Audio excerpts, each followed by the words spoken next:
So hello students, this is Shubham Sharma once again in front of you. So actually students होता क्या है कि बहुत सारे sentences ऐसे होते हैं जो हम डेली यूज में लाते हैं, ठीक है, बट एक्चुअली वो होता क्या है कि हमें उनकी इंग्लिश नहीं आती है. We do not know actually how to tell these sentences, how to speak these sentences in English. Clear?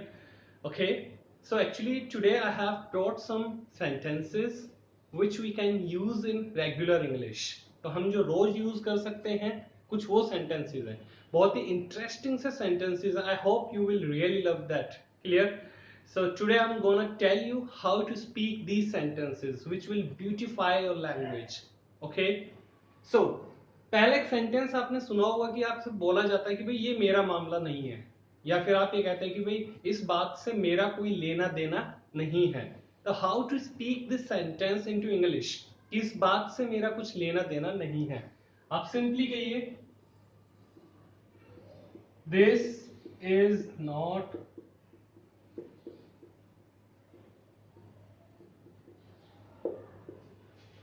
Clear.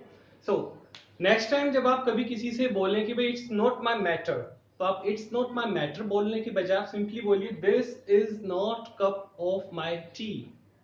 Okay, so next sentence की तरफ चलते हैं. देखिए एक्चुअली में होता क्या है कि कहीं ना कहीं जो ना आपकी कुछ मिसअंडरस्टैंडिंग्स होती हैं. तो कभी कभी क्या होता है कि आप पर डांट पड़ गई या फिर आपकी किसी फ्रेंड पर डांट पड़ गई उसके पेरेंट्स की तरफ से, तो होता क्या है कि वो मुंह लटका कर बैठ जाता है. तो मुंह लटका कर बैठने के लिए क्या बोलते हैं, आप सिंपली बोलेंगे रमन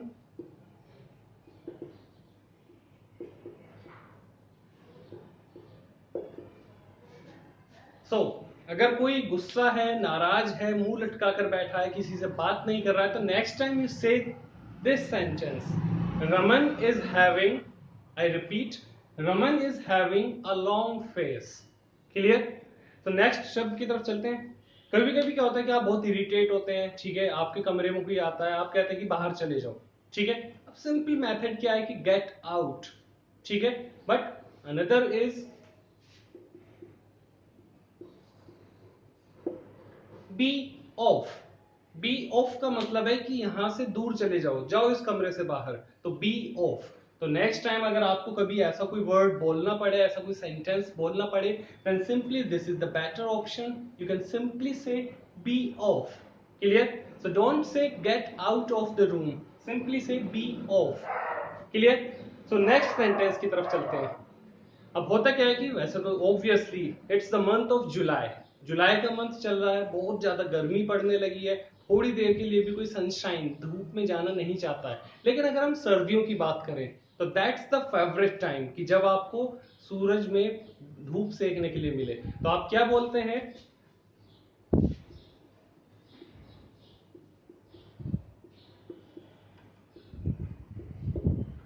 बास्क इन द सन. तो बास्क इन द सन का मतलब होता है धूप सेकना. Clear? So these are the sentences you just try to communicate in English every day. अभी ये सिर्फ 4 sentences है, I have still left with 11 of the sentences. तो चलिए कंटिन्यू करते हैं, ठीक है. अब क्या होता है कि आपके यहाँ कभी कभी मेहमान आते हैं, आपकी मदर कहती है कि चलिए मैं आपके लिए कुछ तैयार करके लाती हूँ, तो वो क्या कहते हैं मेहमान कि नहीं बस रहने दीजिए, इसकी क्या जरूरत है, ठीक है, ये बस फॉर्मेलिटीज मत करिए या फिर इस तरीके से परेशानी मत उठाइए, ठीक है. तो हम क्या बोलेंगे उसे इंग्लिश में, अगर आपको किसी से कहना हो कि रहने दीजिए, ज्यादा परेशानी मत करिए अपने लिए, तो simply you can say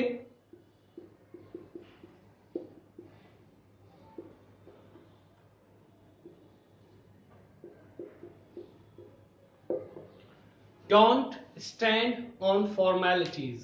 clear? So don't stand on formalities का मतलब होता है कि तकल्लुफ मत करिए, ठीक है, मतलब आप हमारे साथ बैठिए, बातचीत करिए, दैट्स इनफ. ठीक है, कोई ज्यादा परेशानी वाली बात नहीं, चाय वगैरह लाएंगे, अपना नाश्ता वगैरह अरेंज करेंगे, so that's okay. Don't stand on formalities, ठीक है. So these are the sentences. चलिए कंटिन्यू करते हैं नेक्स्ट सेंटेंस की तरफ.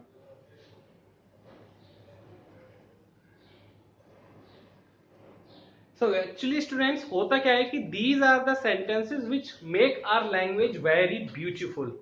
सो रिमेंबर कि आप नेक्स्ट टाइम इन सेंटेंसेस को जरूर बोलें. कभी कभी क्या होता है कि आप ये सेंटेंस बोलते हैं कि अपने मन का जो वहम है उसे निकाल दो।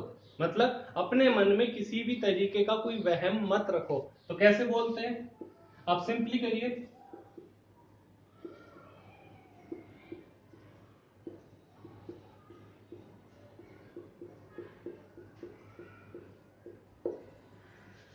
अपने मन के वहम को निकाल दो।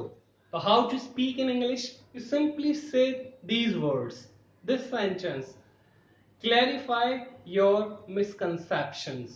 क्लियर? तो clarify your misconception का मतलब है अपने मन से वहम को निकाल दो। Okay, next sentence. कभी कभी क्या होता है कि हम फोन पे बातचीत करते हैं, ठीक है, तो फोन पे बात करते टाइम नेटवर्क इश्यू होता है, नेटवर्क की प्रॉब्लम आती है, देन वी से कि आपकी आवाज रुक रुक कर आ रही है, ठीक है, हम बोलते हैं कि आपकी आवाज क्लियर नहीं आ रही है। तो कैसे बोलते हैं,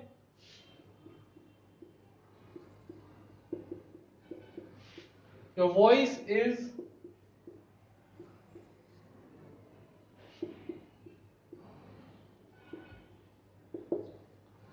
your voice is coming in and out। Clear? तो नेक्स्ट टाइम जब भी आप कभी किसी से टेलीफोनिक कॉन्वर्सेशन करें, so this is the word, this is the sentence that you should speak. अगर आपको कोई नेटवर्क की प्रॉब्लम है, वॉइस क्लियर नहीं है, तो simply your voice is coming in and out. Okay, so next sentence, मैं अपने मन की सुनता हूं, यू शुड ऑल्सो, ठीक है, तुम्हें भी अपने मन की सुननी चाहिए। तो how to speak in English कि मैं अपने मन की सुनता हूं, a very simple sentence, I follow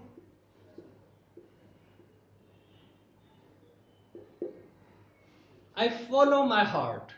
clear? I follow my heart। So this is the sentence कि आप बोलते हैं कि मैं अपने मन की सुनता हूं, ठीक है। नेक्स्ट सेंटेंस, क्लास में एक्चुअली में क्या होता है, कुछ बच्चे ऐसे होते हैं जो फ्रंट सीटर्स होते हैं। टीचर ने कुछ पूछा, बिना टर्न के ही बोलना शुरू कर दिया कि सर हम बताएं, सर हम बताएं, आगे आगे बोलते हैं। तो ऐसे बच्चों को क्या बोलते हैं, जैसे हम नॉर्मली कहते हैं कि तुम आगे आगे बहुत बोलते हो। तो how to speak this line into English कि तुम आगे आगे बहुत बोलते हो, सिंपल सेंटेंस,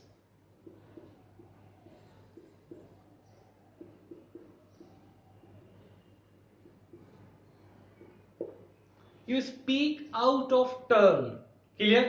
तो जब कभी स्कूल्स ओपन होंगे आपके इस लॉकडाउन के बाद, इस, ठीक है, जब रेगुलर क्लासेस रिज्यूम करेंगी पहले की तरह, simply speak out of turn. अगर आपको कभी ऐसा बोलना पड़े किसी बच्चे के लिए, तो this is the better line, you speak out of turn. Next sentence, कि चलिए आप बोलते हैं, अब हो गया क्या कि आपने किसी से ऐसा बोल दिया, अब आपके मन में भी उसके प्रति थोड़ा सा जेलसी हो गई, उसके मन में आपके प्रति बहुत गुस्सा हो गया। तो एक दिन आपने सोचा कि चलो इस मामले को यही खत्म करते हैं, आपने अपने फ्रेंड से कहा कि चलो इस मामले को यही निपटाते हैं। तो कैसे बोलते हैं, नाउ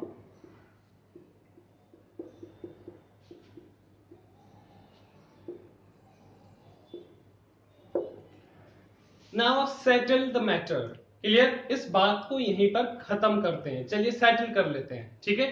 तो नाउ सेटल द मैटर इसे बोलते हैं। देखिए जैसे थोड़े दिन बाद क्या हुआ, मैरिज की जो मैरिज सेरेमनीज है वो स्टार्ट हो जाएंगी, ठीक है। अब मेहंदी क्या है कि दैट्स एन एसेंशियल पार्ट, बहुत ही पवित्र, मतलब बोलते हैं ना आवश्यक हिस्सा है, ठीक है। तो क्या बोलते हैं कि हाथ में मेहंदी लगवा लो, इसे क्या बोलते हैं, gate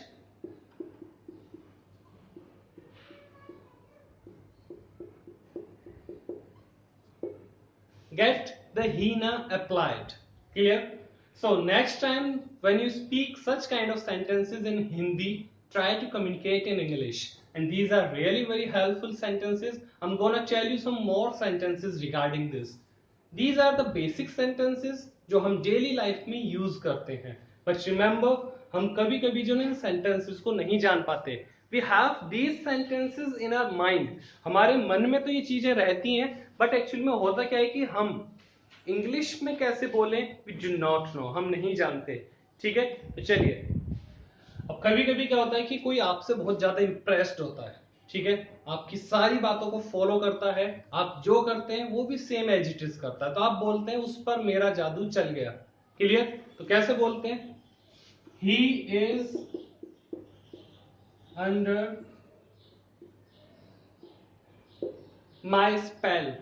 he is under my spell, ठीक है, आजकल वो मेरे अंडर में, मतलब आप बोलते हैं कि मेरा जादू उस पर चल गया, he is under my spell. Next sentence देखिए, कभी कभी क्या होता है कि बहुत ही कॉमन सा सेंटेंस है जनरली कि भाई क्या ये बोतल आपकी झूठी है। आप स्कूल में स्टूडेंट्स वगैरह शेयर करते हैं तो कुछ बच्चे क्या बोलते हैं, क्या ये बोतल झूठी है। या आप घर पे होते हैं, आप बोलते हैं भी ये गिलास किसका है, क्या ये झूठा तो नहीं है। तो इस तरीके से बोलते हैं। अगर आपको किसी बोतल के लिए कहना हो आपस में क्लासमेट्स के लिए, ठीक है, कि क्या ये बोतल झूठी है, तो आप बोलते हैं is this bottle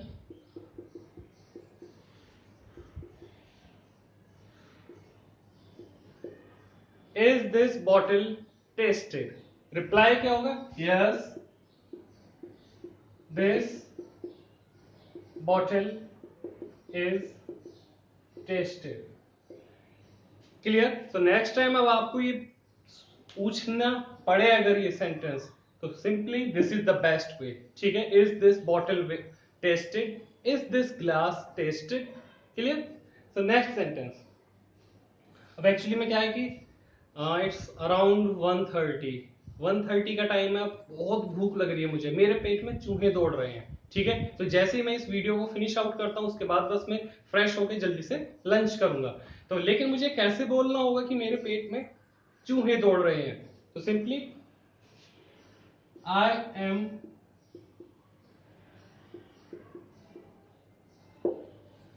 M starving. Clear. तो आई एम स्टारविंग का मतलब है कि मेरे पेट में चूहे दौड़ रहे हैं। क्लियर। सो चलिए नेक्स्ट सेंटेंस की तरफ चलते हैं। होता क्या है कि कभी कभी जो छोटे बच्चे होते हैं जैसे घर में सारा सामान इधर उधर फैला देते हैं, सब कुछ इधर उधर चीजें, ठीक है। कुछ ढूंढने चलोगे कुछ और मिल जाएगा, ठीक है। तो होता क्या है कि सारी चीजें इधर उधर बिखरी पड़ी हैं। तो how to speak this sentence, आप बोलेंगे all the things are lying at sixes and sevens. Clear? So this is the sentence कि all the things are lying at sixes and sevens. ठीक है। So students, I hope you love this video. Total 14 to 15 sentences I have attempted over here. So I hope you will listen to these sentences again and again, and so that you can remember them. So next time when you communicate with your family, when you communicate with your friend, when you communicate in your group, so try to speak these sentences. और आप देखेंगे कि that everybody will be under your spell. Clear? Because everybody knows these sentences in Hindi. हर कोई हिंदी में तो जानता है, but when it comes to English, then all are silent. सब चुप हो जाते हैं। So आप अपने ग्रुप में टॉपर हो सकते हैं, ठीक है। आप अपने ग्रुप के हीरो हो सकते हैं, because now these sentences will be on your tongue. Clear. So please इस वीडियो को लास्ट तक जरूर देखिएगा, ठीक है। लाइक करिएगा, सब्सक्राइब करिएगा, अगर आपने अब तक नहीं किया है तो प्लीज फ्रेंड्स के साथ शेयर करिएगा। So tomorrow let's meet up with some more sentences, such kind of sentences actually. Thank you, stay safe, stay blessed. God bless you.